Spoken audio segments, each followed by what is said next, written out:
मुंबईत वाढत चाललेली भीषण वाहतूक कोंडी, खासगी मोबाईलद्वारे केली जाणारी दंडात्मक ई-चलन कारवाई आणि कारवाई दरम्यान वाहतूक पोलीस व नागरिकांमध्ये होणारे वाद या गंभीर समस्यांकडे लक्ष वेधण्यात आले आहे.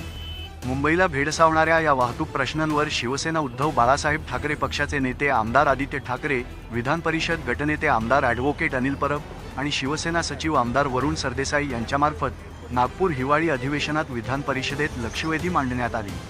या पार्श्वभूमीवर शिवसेना राज्य संघटक व शिवसंचार सेना अध्यक्ष अखिल चित्रे यांच्या मार्गदर्शनाखाली मुंबईतील विविध वाहतूक विभागांकडे लेखी निवेदन सादर करण्यात आले.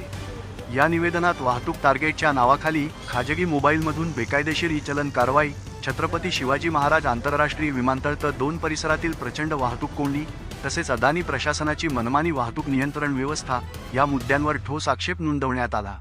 याच अनुषंगाने शिवसंचार सेना कार्यकारिणी सदस्य उपशाखाप्रमुख उल्हास चव्हाथे यांच्या नेतृत्वाखाली सहार वाहतूक विभागाचे वरिष्ठ पोलीस निरीक्षक योगेश तांदळे यांची भेट घेऊन निवेदन देण्यात आले. यावेळी स्पष्ट करण्यात आले की कोणत्याही अधिकारी किंवा कर्मचाऱ्यांवर टार्गेटचे बंधन नाही.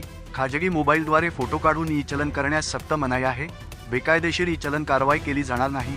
यानंतर Sahar road Indian oil petrol pump ते सहार मेट्रो स्टेशन तसेच हयात ओबेरॉय एअरपोर्ट जंक्शन या वाहतूक कोंडीच्या ठिकाणांची प्रत्यक्ष पाहणी करण्यात आली.